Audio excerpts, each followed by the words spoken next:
ini atau malam ini pergerakannya adalah mengenai surat SP3 yang isinya adalah tidak terbukti.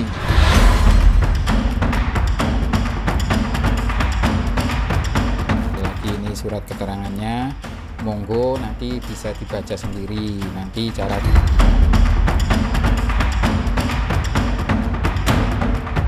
Jadi surat ini memutuskan guys, surat ini memutuskan menghentikan penyidikan perkara atas nama tersangka, nama Dhani Ahmad Prasetyo guys.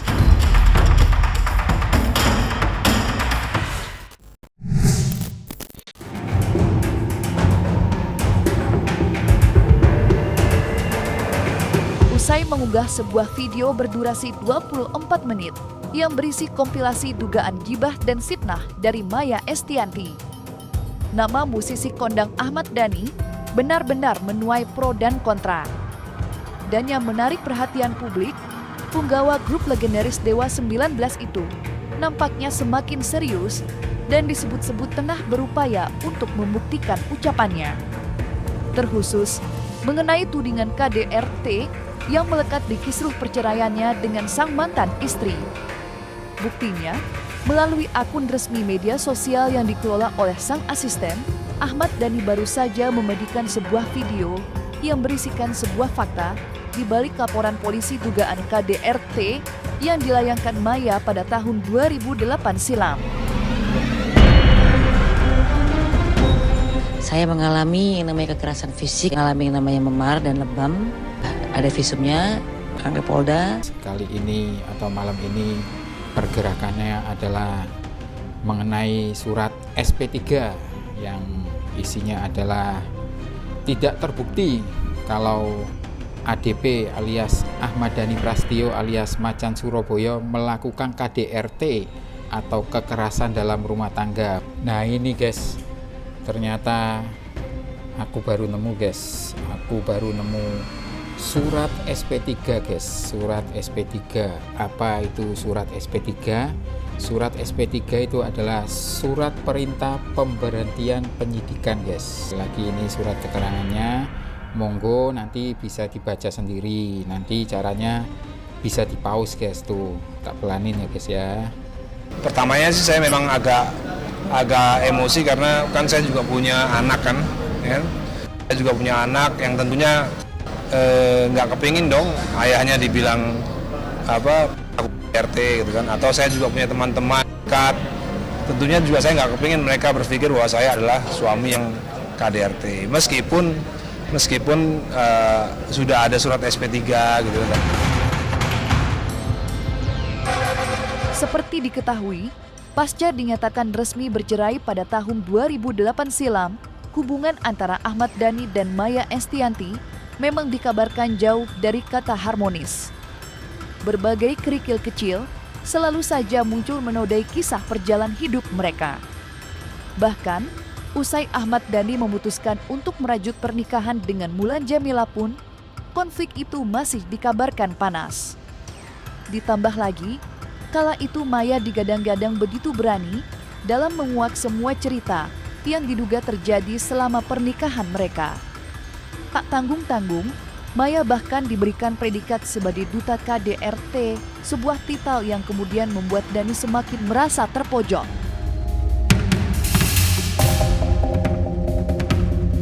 Secara nggak langsung sebenarnya pengangkatan Maya sebagai duta itu sebenarnya kayak seperti mengesahkan bahwa Maya adalah korban KDRT gitu loh. Karena kalau misalnya disebut Maya diangkat menjadi duta KDRT karena pernah mengalami KDRT, artinya kementerian tersebut dan lembaga-lembaga lain dan Maya sendiri sudah melakukan join untuk memfitnah saya kan, di mana saya dituduh difitnah bahwa saya adalah suami pelaku KDRT. Ya. Karena di dalam statement Maya pun juga menyebutkan seperti itu bahwa polisi tidak becus dalam menangani kasus KDRT. Padahal sebenarnya menurut saya justru polisi yang sudah benar dengan memberikan SP3 ya, karena memang tidak ada bukti bahwa pelaporan Maya itu masuk dalam unsur-unsur pelanggaran KDRT. Ini bukan masalah memaafkan masa lalu, bukan, tapi ini adalah mengingat masa lalu anak-anak yang masih kecil, di mana aku pernah kehilangan anak-anak tuh waktu umur 9 tahun, 8 tahun, sama 6 tahun sih Dul. Jadi itulah yang membuat aku jadi yang namanya juga orang tua ya. Anggapan bahwa Maya adalah korban KDRT itu, habis ini. Anggapan bahwa Maya korban KDRT itu ya hanya untuk memuaskan Maya dan teman-temannya dan lembaga-lembaga dan kementeriannya sendiri gitu. Saya rasa masyarakat juga nggak terlalu percaya tentang itu gitu. Sebenarnya nggak ada masalah gitu ya menjadi KDRT, asal jangan ada statement bahwa Maya adalah bekas korban KDRT. Yang saya sayangkan kan kenapa Maya harus memberikan statement, itu saja gitu loh. Entah apa yang sebenarnya terjadi di dalam masa pernikahan Ahmad Dhani dan Maya Estianty. Namun yang pasti, keberanian Maya mengungkap berbagai cerita nyatanya memberi dampak yang tidak main-main bagi kehidupan istri Ahmad Dhani, yakni Mulan Jamila.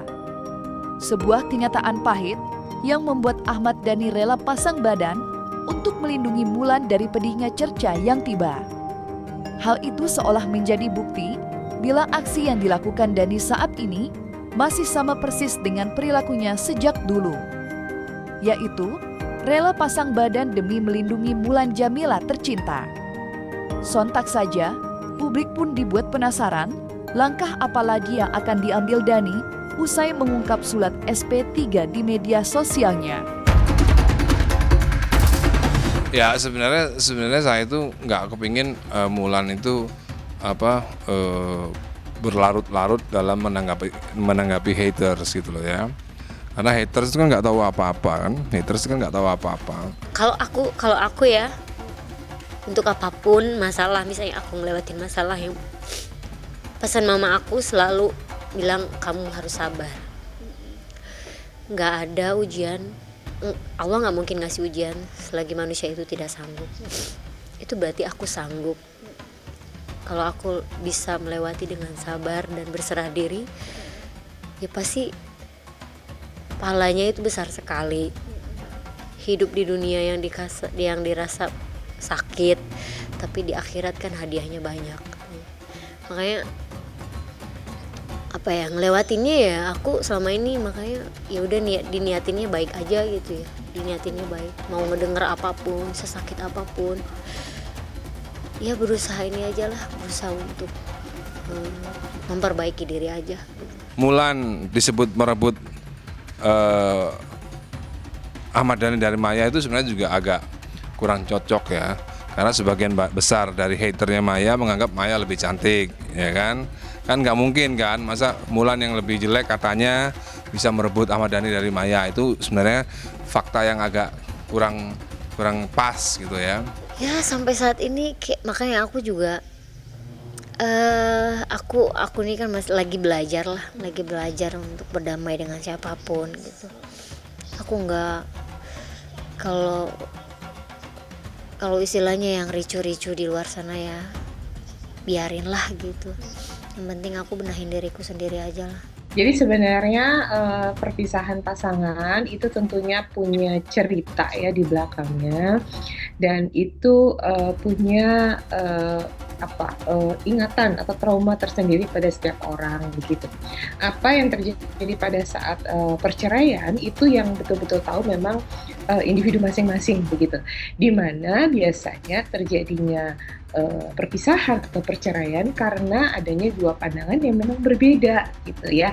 Jadi kalau pandangannya sama tentunya mereka tidak bercerai. Nah, ketika pandangan ini kemudian berbeda, maka timbullah konflik. Nah, karena itu kemudian mereka berpisah. Nah, masalahnya adalah pada orang-orang tertentu konflik itu selesai ketika perpisahan itu terjadi. Artinya setelah pisah ya sudah, konflik itu selesai. melupakan trauma-trauma yang lama, kita mulai hidup yang baru, lembaran yang baru, selesai begitu. Tetapi tidak sedikit juga orang yang tidak bisa kemudian menyelesaikan konflik tersebut. Akhirnya dendam itu atau trauma itu tetap ada pada diri kedua belah pihak begitu ya, terus-menerus mengganggu dan sebagainya.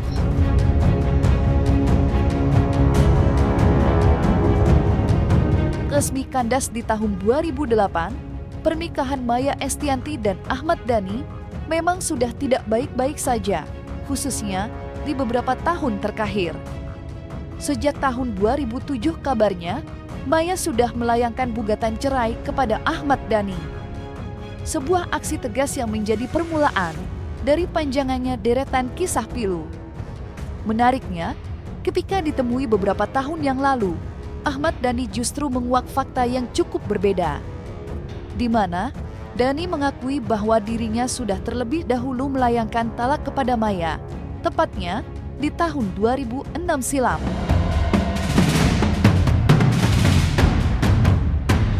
Sebenarnya sih bukan mengungkit masa lalu ya, tapi rupanya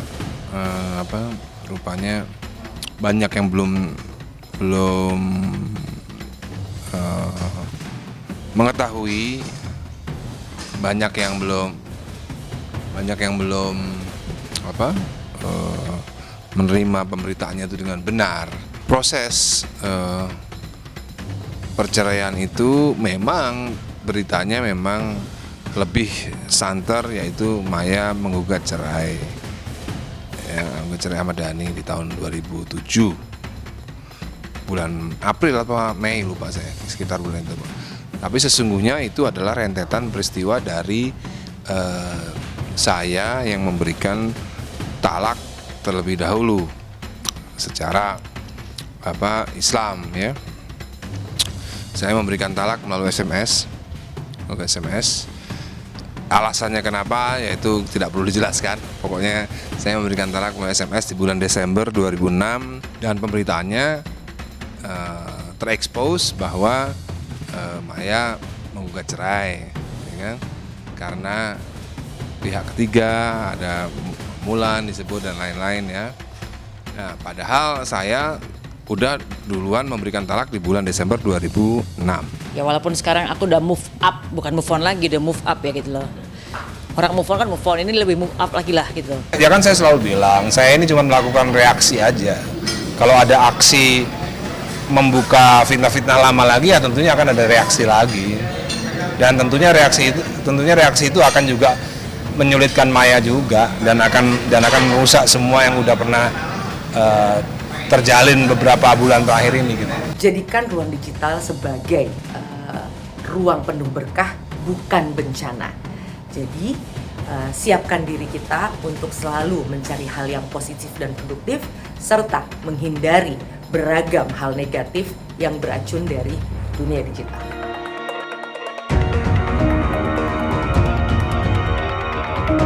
Miris memang apa yang kini harus terjadi. Sebuah luka masa lalu yang sejatinya mulai terkubur dengan sendirinya, lagi-lagi harus kembali menyeruak ke permukaan. Sontak saja, hal itu menjadi pertanyaan besar di benak masyarakat tentang akan dibawa kemana perkara ini selanjutnya. Mungkinkah kisruh ini kembali masuk ke ranah hukum? Atau seperti yang diharapkan pihak praktisi hukum maupun sahabat Ahmad Dhani, yaitu kedua belah pihak bisa berbesar hati dan melakukan mediasi demi berakhirnya semua drama ini. Lantas mengapa mediasi dinilai sebagai jalan keluar terbaik?